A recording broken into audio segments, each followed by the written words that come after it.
Good day, Meticulous Moments audience. Thank you so much for joining us here at the Meticulous Moments podcast, where we facilitate community upliftment through leadership development. And today we have the amazing pleasure to spend time with one of the men that has been deemed one of the strongest men to ever walk this planet. And he is none other than Bill Clark. And he's in the green room with me. So before we meet Bill Clark, before we bring him on, I'm going to be reading his bio.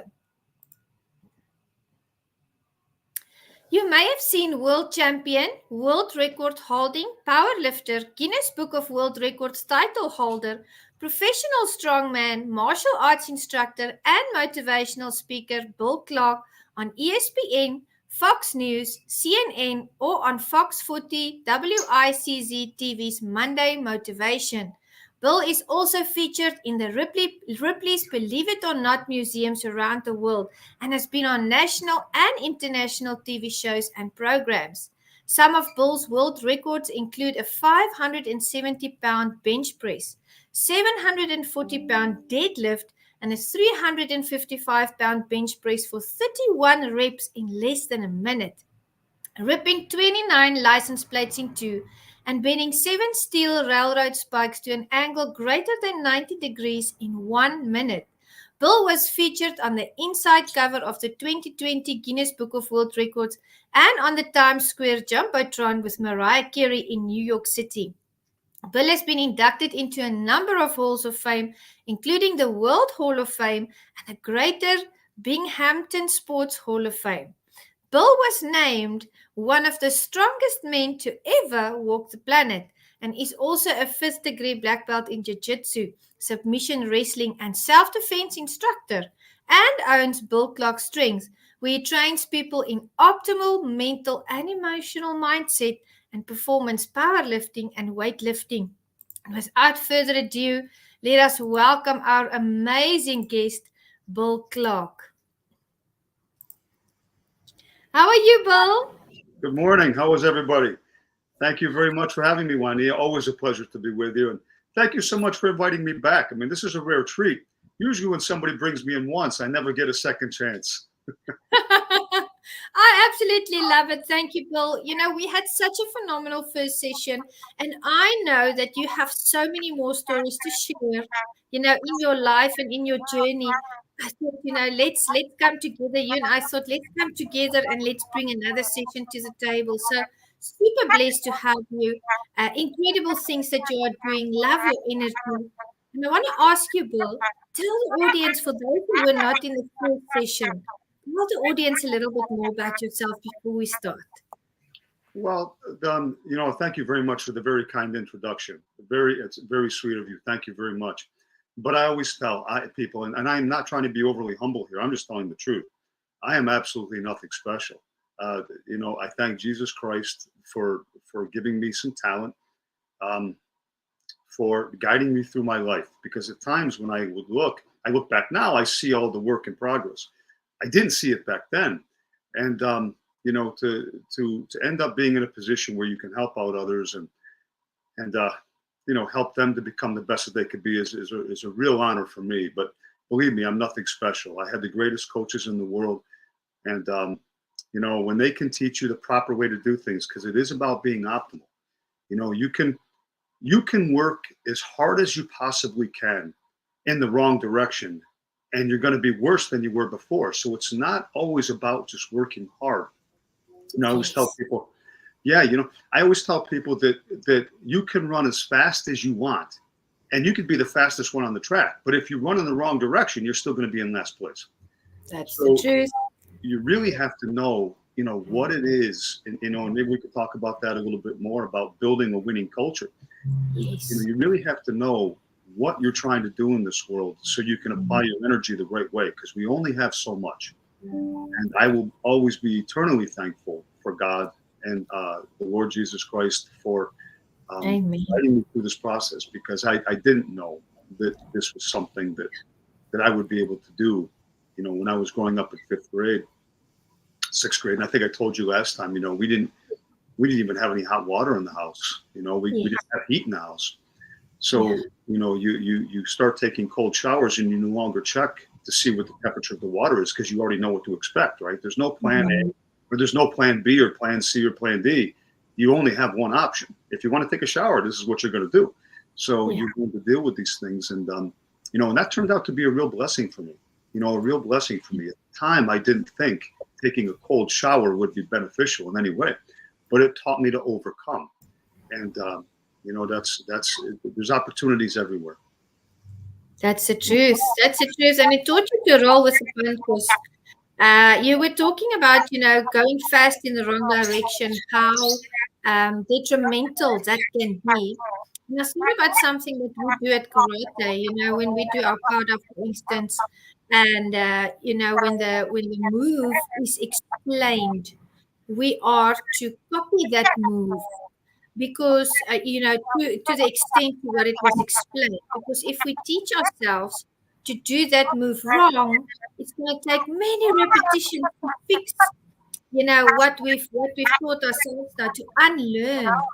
So yeah, absolutely true. If you're running in the wrong direction, doesn't matter how fast you are, it's going to take a lot of unlearning for you to get to the right place and then to run in the right direction. I love that, and we are going to go into that topic.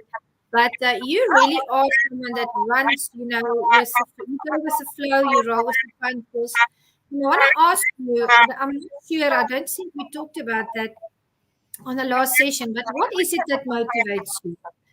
What is it that gives you that passion and that drive for everything that you do? Well, I think a lot of it is that drive. Really, for me, um, it comes from God. I ask God, look, what do you want me doing here? What is it that you want me to do? And then just, and he won't set you up. He won't set you up to fail, but just, tell me what you want me to do, and then give me what I need to do to go get it done. And and it's funny because as far as motivation goes, I guess there's a couple ways you could look at it. Um, you know, from the intrinsic side, I guess for me, I'm always looking for challenges, and I'm not so sure what order these come in, but I'm always looking for challenges. That would be part of it, and the second part of it is I believe that I've been so blessed to be where I am now that it's not just a responsibility. It is a responsibility, but it's also a privilege. And Oh, yes. I absolutely love going into schools and talking to kids, and and bending. It's funny because when you pass a horseshoe around to the kids, then they see, Yeah. oh my gosh, this is real. It's not, and I hand the license plate out, and then they get a chance to like look at the license plate and like, geez, this is real. And then they get the chance to open up the decks of cards or whatever I'm going to do. And then they're Yeah. like, no way, there's just no way. And I'm like, well, hold on, baby. and then we get a chance to do these things. And for me, it's just to watch their faces light up and then be able to talk to them throughout is I just take great joy in that. I won't say pride in it. I really don't feel a sense of pride. I don't feel, I don't know. I mean, I'm not proud to be a champion. I take joy in being a champion, but I'm not proud of it. It's Yeah. just something that all the dots have been connected, but in large part, not by me. So I'm nothing special. And as far as the motivation goes, pardon me, um, I really do think that, me talking to God and saying, look, what do you want from me? And I kind of got the idea that, we all have talents. We all have something. We Yes. can't be, we can't be great at everything, but we can be great at something. Everybody can be. Some people are great actors or actresses, or some people are great waitresses or waiters. That's your calling, and you have an opportunity every day to go out and do it well. For me, it just seemed like the strength thing and the martial arts thing seemed to run hand in hand for me. So they, Mm. I guess, it's just very, very, very, very blessed and very honored. So I think for me, that real drive.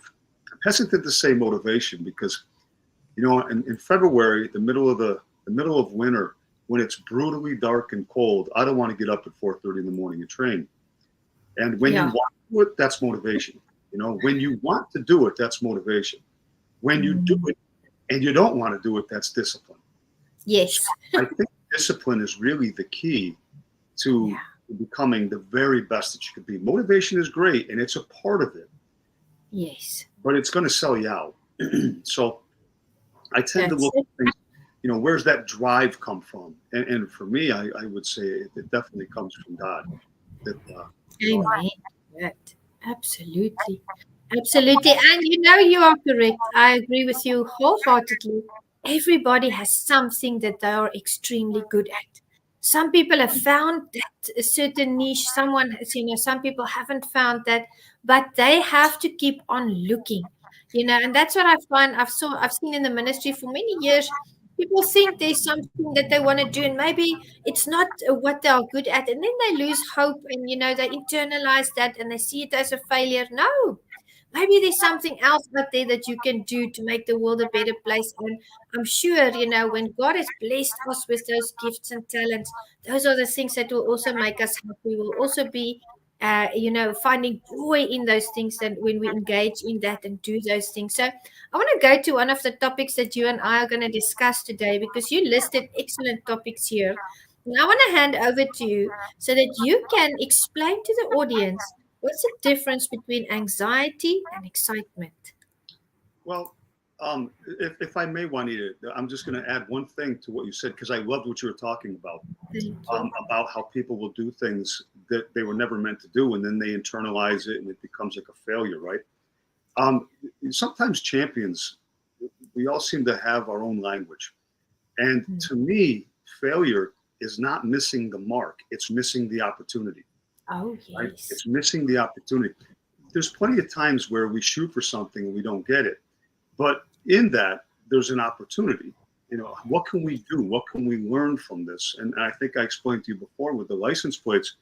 My Yeah. gosh, I could tell you over and over and over. If people wanted to label this as failure, you can, but I'm not going to, right? You ripping a license plate. It was so hard for me to learn how to do it. Bending a horseshoe was very difficult. I reached out to other people. I reached out to other Oh, people and I talked to them. Different colleagues in the strength world. A guy by the name, he calls himself Hercules, a fine gentleman, and Dennis Rogers, who's one of the all-time greatest. And I yeah. asked these guys, because I was having a hard time, and they gave me some really, really good tips. So then after I talked with them, because I'm thinking, geez, I could bench press all this weight, I could do all these things.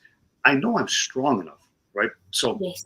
but it's a matter of technical efficiency, Mm. being Yeah. optimal, and Yeah. that's the thing. To me, I would record myself trying to rip the license plates so that I would know what grip not to use again.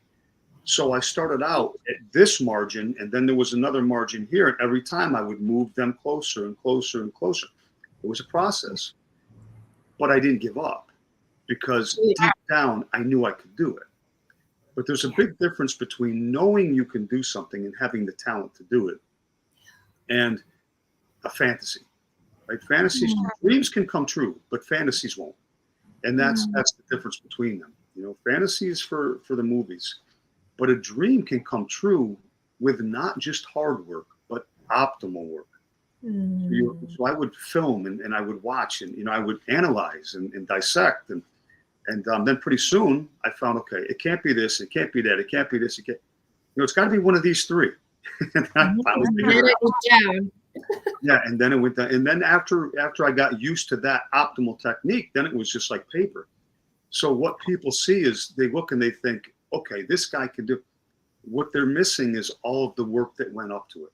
What they're Mm. seeing in large part is a finished product. I mean, Yeah. none of us are finished until God calls us home. Of But course. and even then we have work to do. But what you're seeing is in people's minds, they're seeing what they think is a finished product. And Mm. what they're missing is all of the stuff that went into that happened behind closed doors. The Yeah. frustration, the difficulty, the emotional taxation that you get from missing something, again, not failing, but missing something over and over and over, which Yeah. only opened up the door down the road to get better. So I don't like the word, for me, if you're learning, you're not failing. You can't Mm. possibly fail and move forward at the same time. That's So if it. you're moving forward, you're okay. you're okay. But you Mm. got to stop and Yeah. sit back and take a look at where things are. And so there's just another thing that entered into my mind. Awesome.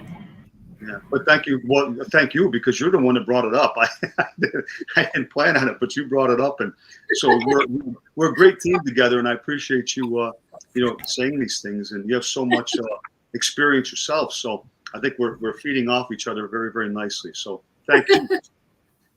Thank you, Paul. I appreciate you. And I agree with you. As long as you put your hands to something, as long as you put your heart in something, and you just continue to work and move forward, you're not failing. You are refining your skills. And talking about anxiety versus excitement, I actually went through. When I started with the karate so many years ago, almost 8 years ago, the first time we call it showtime, the first time that you have to go in front of the whole dojo and do your kata or do your presentation, the first time you feel a little bit anxious because you're not sure, you've done that before, what will the feedback be? And then as the years go by, that anxious feeling becomes an exciting feeling. When you step onto that mat at the Nationals or at the All Stars tournament, you get to, do those moves and imagine you're in a different world fighting an opponent. Would you like to illustrate to the audience your version of what's the difference or, difference between anxiety and excitement? Yes, and thanks for bringing me back because as you've noticed, I'll just keep rambling. So you got to kind of lasso me and bring me in a little bit. But yeah. Awesome. So I'll tell you, this is something that I learned when I was at the Olympic Training Center. And there was a team psychologist there, and she was just a beautiful human being. And because of my background and the way I came up, I just grew up with tons of anxiety. Where's where's kind of the next dinner going to come from? That type of a thing. Yeah. So, that builds as a little kid, right? You do something enough times, it becomes a habit, right? You create a neural pathway, not just physically, but mentally and emotionally. Yeah. So if something happens in your life that is somewhat traumatizing, then it's very easy because the pathway has been built. It's kind of like I always use the analogy that it's like going downhill on a sled. If you have snow, right? Yeah. Whomever I'm talking to out there that's got snow, here in the Northeast we get it pretty good sometimes. So we take a sled and you'll try to drive down to the snow, bobsledding, right? So you go Absolutely. down to the snow. Well, the first time, if the snow's heavy enough and thick enough, it's hard to push down. Yeah. But the more you go down, the easier it gets. And that's basically, I like to use the analogy that that's a neural pathway. The more you do it, the easier it gets to go down. And then pretty soon that path is like ice. And no Yeah. matter where you try to push that sled, it's going to take that path that you built. And Yes. that's why So that's why your upbringing is so important because, we're training our children to think like champions, or we're training them to think like victims. And I'm seeing this absolutely. culture very, very, very pervasively moved forward that they're all victims, and they're not. Everybody's got opportunities. You have to look for them, and you have to go out and you have to get coaching. But there's so many people to help. But before I go off on another tangent, let me bring it back. So my path had been somewhat established, and it was one of anxiety. My weightlifting coach at the time said, Bill, when you get out there, when you get to the Olympic Training Center, and he still is a great champion. He's in a number of halls of fame. Leo Totten, and he had said to me, Bill, when you get out there, go see one of these psychologists and see if they can help you perform better. So I Mm. did, and again, I didn't have to find her. She came to us. And when she came in, I was like, oh, geez, let me go talk to this young lady. Of course, I was younger than she was at the time, but very, very sweet girl. And so I started talking to her, and she said, I could definitely help you. She said, the first thing we have to understand is that the difference between anxiety and excitement is not a physiological one. There is no difference between Mm. excitement and anxiety in terms of what your body does. The Yeah. same chemicals get produced. The same Mm. the same biological response occurs. So, you know, when you get nervous or excited, right? Your mouth gets dry, your hands get sweaty, you know, you start watering in all the places you don't want water, and you stop watering in all the places you want water, right? This is the type of thing that happens. But the difference is not one of a physical response. It's up here. So when you're anxious, when you have anxiety, you are looking at a situation, and because of the way you have conditioned or been conditioned emotionally and mentally, you're seeing the worst outcome or a bad outcome. When you are excited, you're seeing the best outcome or a good outcome. So this is all. I mean, you know, I would encourage everybody to go out there to go see a doctor, go see. Sometimes, and this was the other avenue to this too, that nobody mentioned to me back then. But sometimes it's just a chemical imbalance, right? Because you've done this so many times, your body has learned, it's learned that to produce certain chemicals that now offset your balance.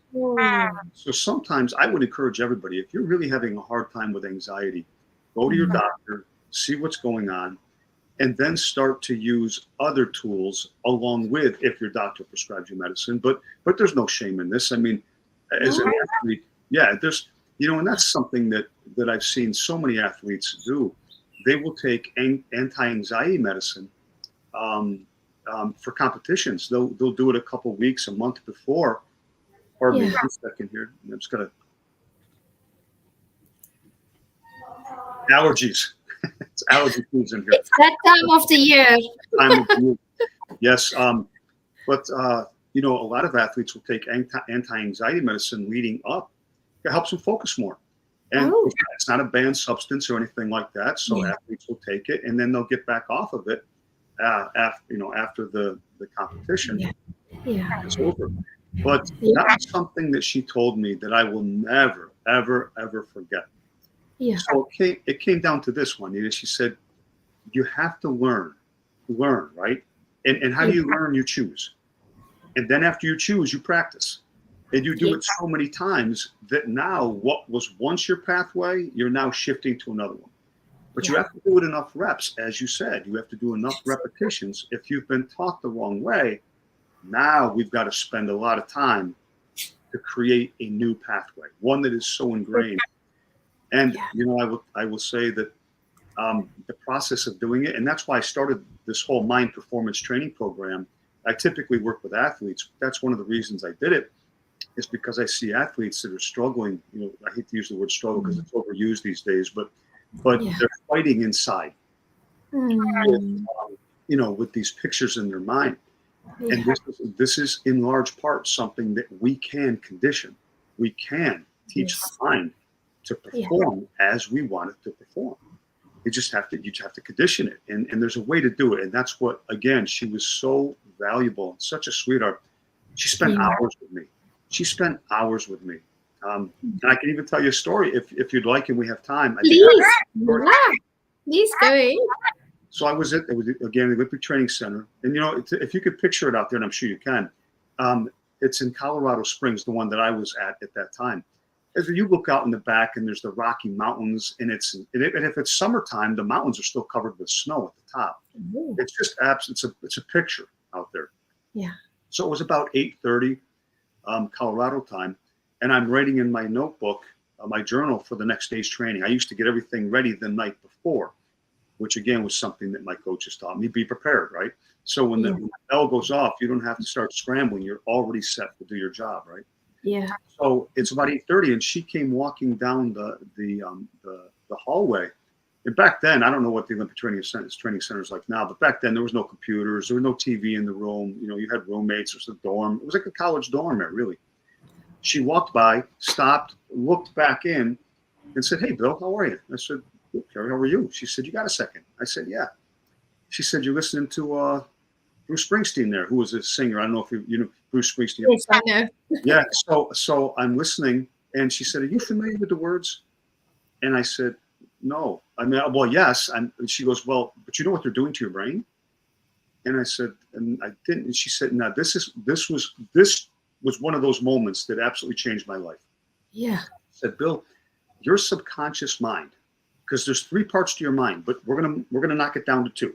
She said Yeah. there's two things really that you got to remember. One is your conscious, that's Yes. the analytical part of your mind. That's the 2 + 2 = 4, or in my case 5, but that's irrelevant. Um, so she said 2 + 2. I say I get you. She said the other part is the subconscious, and when Yes. you're under stress, that's the part of your mind that is going to take over. So your Mm. subconscious is incredibly powerful. It's incredibly powerful. Yeah. She said, but there's one thing your subconscious, and this I'll never forget. She said, your subconscious mind does not know the difference between what's real and what isn't. She said, it does not know the difference between reality and fiction. And Yeah. I said, Carrie, really? And she said to Bill, she was serious. I can prove it. And not, Yeah. okay, now I'm like, okay, let's see what this is all about. And she asked me, you ever have a nightmare? And I said, yeah. She goes, was it real? And I said, no. She goes, how did you act? How did your body react to that? Yeah. And I said, yeah, it was very scary. She said, think of it now. Pardon me. Allergies. So she said, how does it, how did your body react to it? I said, it was scary. She said, so when you think of it now, how does your body react to it? Is it scary? I said, no. She said, that's because your conscious is awake and it's telling your subconscious, calm down. I got this. Yeah. But when your conscious goes to sleep, your subconscious drives the bus. And she said, so it is incredibly powerful. So going back to the song, she said, because your mind, your subconscious, does not know the difference between what's real and what isn't, everything it hears, sees, smells, touches creates a pathway. And Yes. there are no neutral thoughts. Everything either goes into your brain as positive or negative.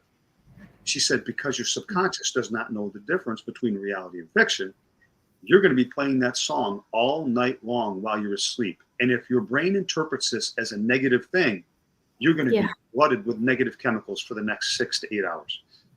And she said, That's it. have you ever played a song and then you've walked around throughout your day singing the song over and over? And I said, yeah. She goes, you're conditioning yourself. You better hope it's a good song.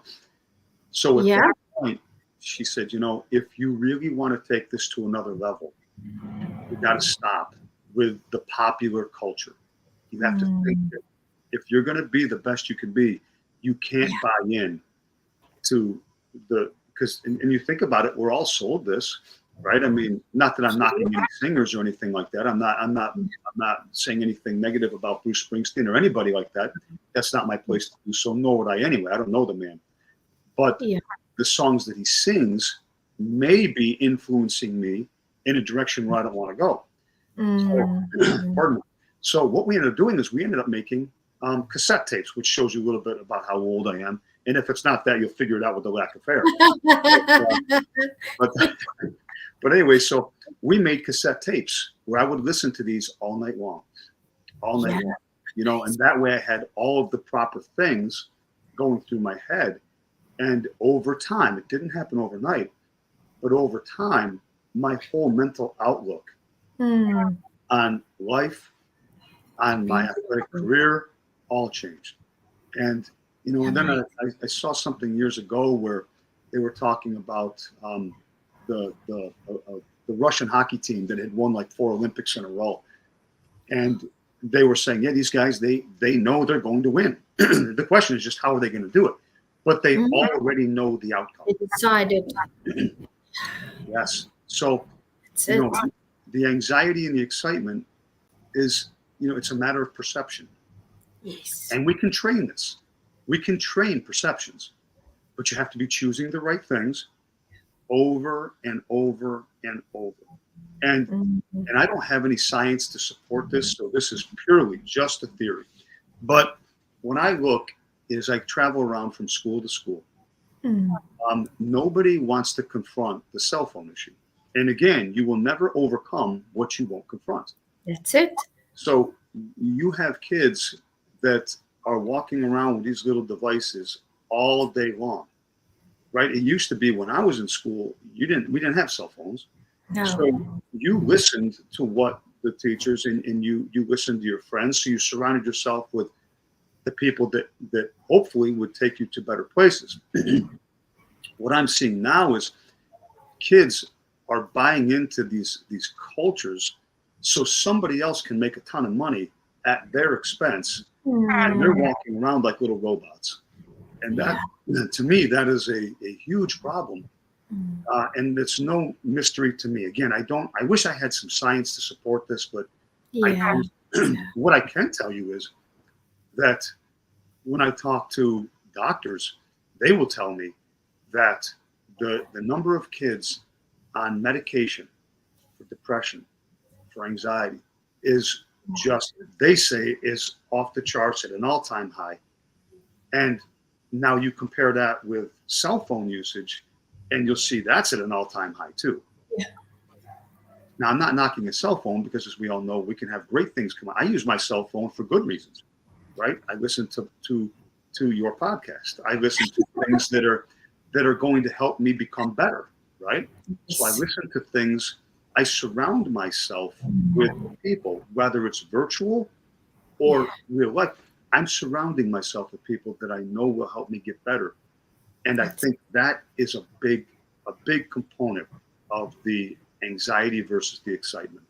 Get excited, but you got to yes. see the right pictures, and That's it's it. got to be attached to a behavior. And that's why Mm, what I've learned over the years, and that's why I do this mind performance training again, is to help people go through that process, mm, mm. because I'm a product of it. I know what it did for me, and I know what it could do for other people. And especially for me, starting what I would say well below the curve. See, some people, they grow up in a situation where there's a lot of stability in their home, so Mm, they're starting here. Well, if you grow up with a lot of instability, you've got a lot of room to make up, that's right? it. But Yeah. but my gosh, if I can do it coming from where I did, then I know people that started ahead of me. See, and Yeah. that's another thing, right? We never finish where we start in life. We never That's finish where true. we start. So we got to be moving forward. Absolutely, I agree with you. I absolutely agree with you. I have to go on a journey, like different things that I went through in my life. Where I just decided if something makes me anxious, I'm going to start to, turn it around and to change it a little bit for myself. And I'm going to decide it's an adventure. So whether it was a mental something that was bothering me or whether it was a physical situation, maybe, being stuck somewhere or going through something, maybe feeling like you're in danger. I said, no, this is an adventure. We're going to sort this out. And it's really all about that kind of talk that you said. It's about what you put into your mind, what choice you make in that moment. Because something can either teach you or, it can help you to build a new skill or to learn from it. Or it can harm you. So you really have the choice. And I always teach in the churches. By the way, welcome to Matthew Brackett. He's one of my good friends. He says always a fabulous program and conversation. So thank you so much, Matthew.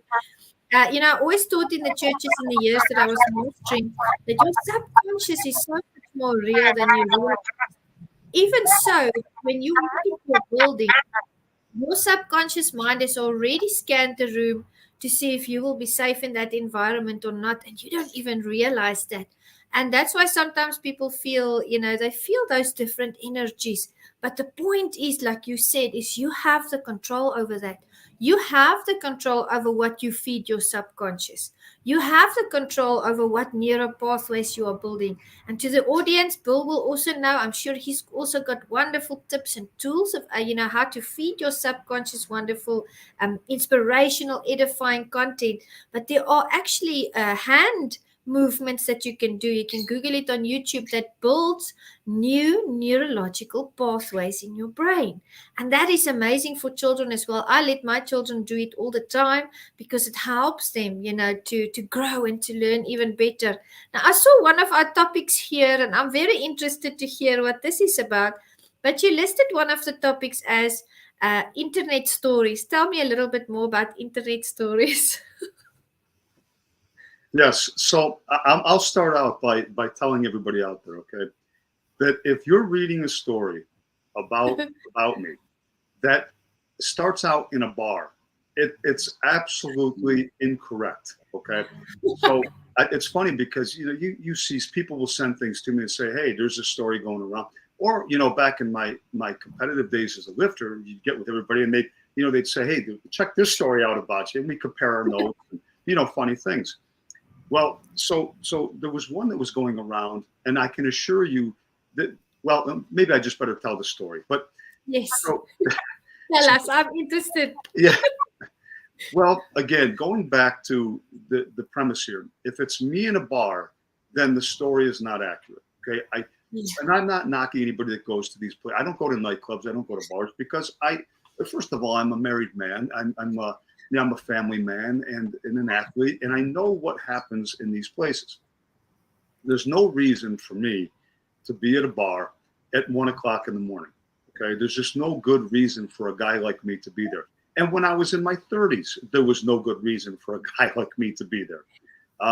So this is not part of my lifestyle. Again, I'm not in any way, shape, or form, saying that, judging people. I'm just saying it was not part of who Bill Clark is, and that's it's part of the culture that we build. We build it through choices, and you have to know who you are so that you know who you are not. And we can talk about that maybe a little bit later, but. Yeah. One of the stories that's going around was that I was in Massachusetts. A bunch of us went out to a club afterwards, and there was a fight that ensued, and I ended up ripping somebody's ear off. Well, this is absolutely not correct. First of all, I was not in Massachusetts. Second of all, I was not in a bar. Third of all, I did not rip anybody's ear off. Okay. Now there was some element of it. But it was nothing like the story was projected. So I'll give you the story, and then you can we can talk and maybe laugh about it. But afterwards, after lifting meets, a lot of the lifters come from martial arts backgrounds or lifting backgrounds, or wrestling backgrounds, because it's just part of that culture that has been built. It's kind of a macho culture at times, and so sometimes the guys, when they're done, they will go down to find a fitness room or something like that. And of course, everybody's stretching and, getting loosened back up. And a lot of the guys would go out afterward, but I wouldn't. But they would circle up and they would play the game they called the King of the Ring. And it was nothing more than guys just kind of sumo wrestling to see who could push who out of the ring. So I was over in the corner and I was just stretching out. Kind of minding my own business and laughing with the guys, and that was part of the camaraderie there. But I wasn't engaging. And then they started saying, "Hey, Bill, you jump in on this. Jump in on this." Well, I guess the reason I did is not because of peer pressure. The reason I did is because as a submission wrestler and a jiu-jitsu guy, I'm thinking, this could be kind of fun, because the guy that was winning, without mentioning any names, he was a 275-pound man and very, very strong, very, very strong. His lifting exceeded mine by quite a margin. Wow. And at the time I was lifting 198s, but this was after the meet, and I had replenished, because in competition you can weigh in the night before if it's international meet. Oh. Yeah. So probably I was weighing 205, something like that. Well, that's a lot of weight to give up. So I thought, this would be kind of fun. Well, without going into the details, not all of the details, I was able to get on, take him down and get over the top of him. Yeah. And so in catch wrestling or submission wrestling or jiu-jitsu, when somebody posts, we call it a post, they'll put their arm down. Then our leg comes up and shoots over their arm, and it kind of pushes them down, you see? That's it. And then there's other moves that we could finish up. Like this is called if I could show it to you. This is called, try this arm, dropping water. How am I going to do it? This is called the cutting bone, okay? Yes. We call that a cutting bone because it fits right up underneath the chin, and you can use it to manipulate different holds, right? Yes. But I didn't do it hard. We're playing. But I had hooked his arm, and I just came up underneath. But I did not apply pressure. No. So, because we're just playing. We're just playing. Yeah. Now, if I had applied pressure, he wouldn't have had the room to do this. Of course, yes. Yeah, But because I was holding on loosely, he moved his chin and he bit me. And when he bit me, it did escalate a little bit. So when he bit me, I grabbed a hold of his ear and I twisted, and I've never seen anything like it. But the thing just snapped. And I did. I'm glad you're laughing, because a lot of people don't think this is funny. but his ear snapped, and the blood just started pouring out. But the point being that the story was that I was in Massachusetts, I was in a bar, and there was a brawl. I was not in Massachusetts. I was actually in Virginia. We were not at a bar. We were at a training facility. There was no brawl. We were all playing a game. The only and by the way, the story goes that I held up the ear and gave it to a policeman. That's the other part of the story. His ear never came off. It just pulled off of the cartilage, and his ear was hanging. That's all. But people will tell things, and I just thought maybe we could set the record straight on some of these things. Because again, I don't go out to clubs. I try to represent the best I could be. Now, having said that, there have been times I've never been in a fight. I don't go to places where there's going to be fights. I know the code. I don't go. But there were a couple times where, and I was actually given awards by the police department for stepping in on situations. Oh. So, yeah, this was a nice one. I was given a certificate and a key to the city. For a police officer was on his way driving around, and a guy had escaped. And Binghamton's a pretty rough city sometimes, and a guy had escaped from a mental institution and was trying to jump off of the bridge. So the police officer had just happened to be in the right place at the right time and stopped up to try to get the guy jumping off the bridge. So he didn't have time to call for backup. So he was out there by himself, and this guy was giant too. He was 6'3", 300 pounds. So he's pounding on top of the police, and I can hear the police officer yelling help.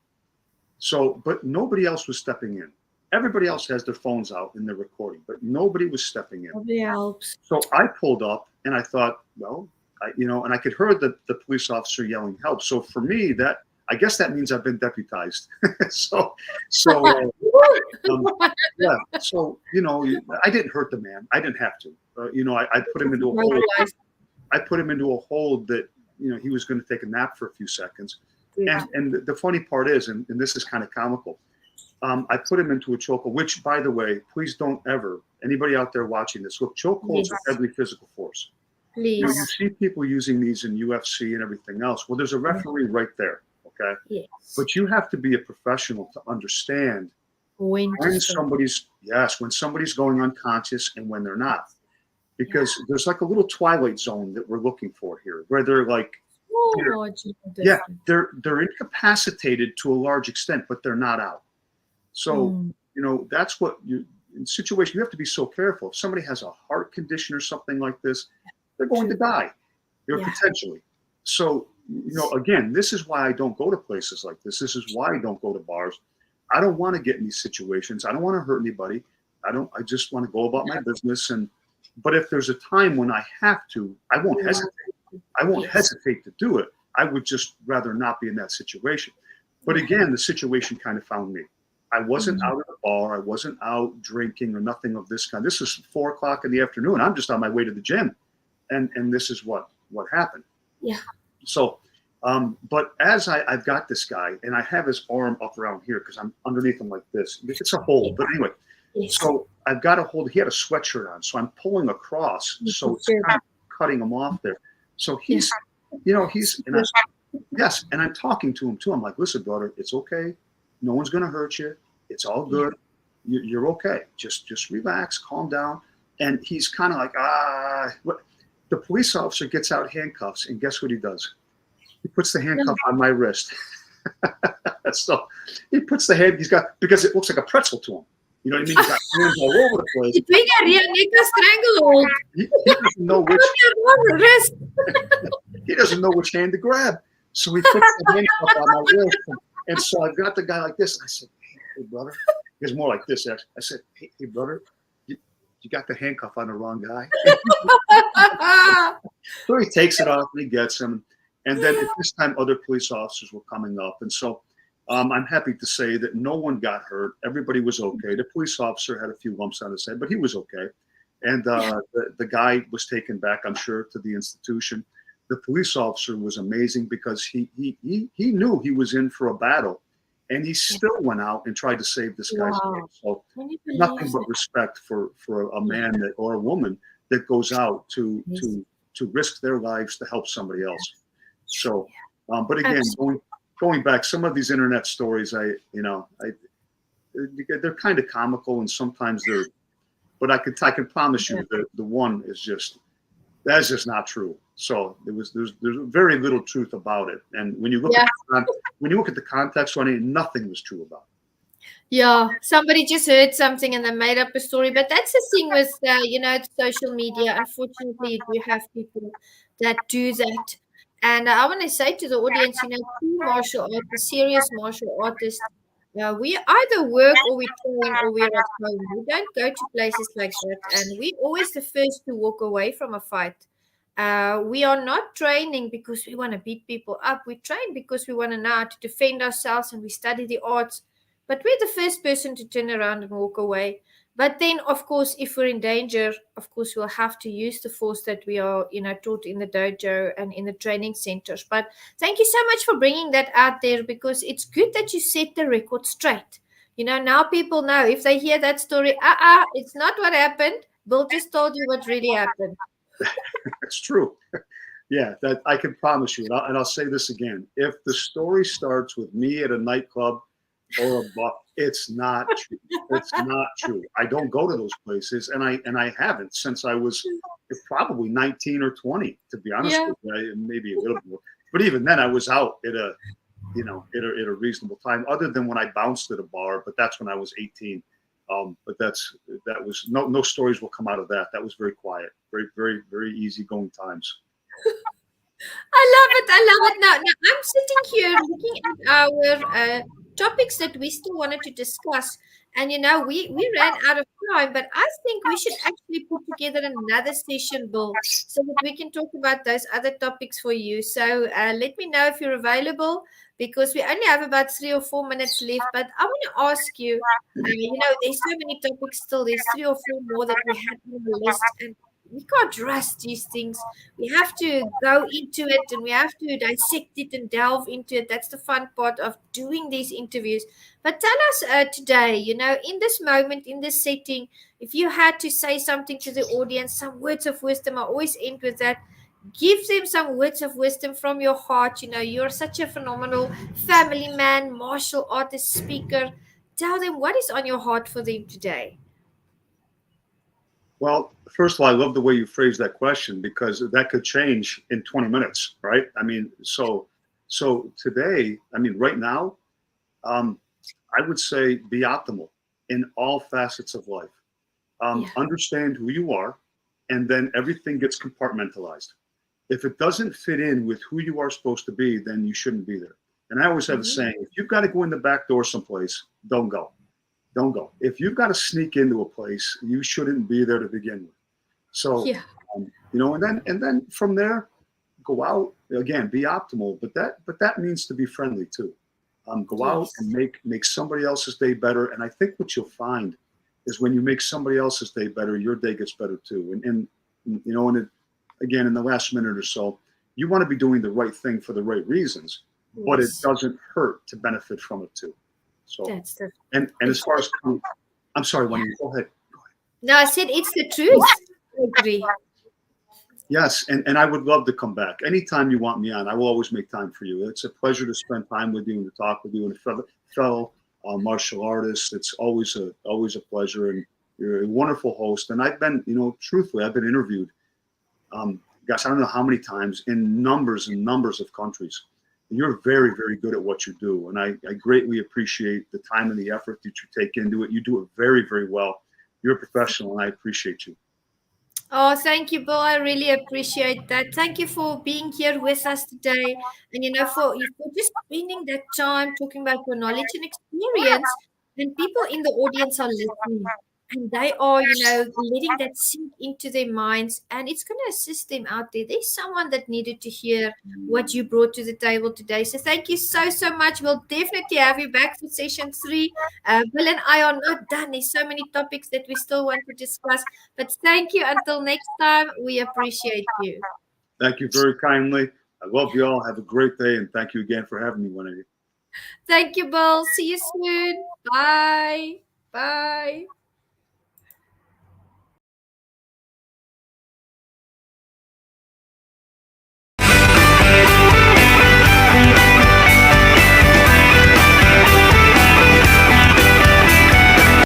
Hi, my name is Jose Escobar, and I'm the founder and CEO of the Connected Leaders Academy. We're the #1 fastest growing community and tribe of some of the highest level entrepreneurs all around the country and around the world. We're in 36 states across the U.S., in 11 international countries, and over 240 plus members, growing every single day. And I'm honored, excited, and I'm glad to say that I'm proud to be the official sponsor of the Meticulous Moments podcast with Juanita Kapp. Thank you so much for the opportunity. I'm excited for this journey. Hey everybody, my name is Patrick Rude. I'm the owner of Rude Financial Services, a proud sponsor of the Meticulous Moments podcast, hosted and directed by the beautiful, strong, and intelligent Juanita Kapp. I cannot tell you enough about what this woman has done with this podcast and the effect that she has had on me and all of the other sponsors and people that listen.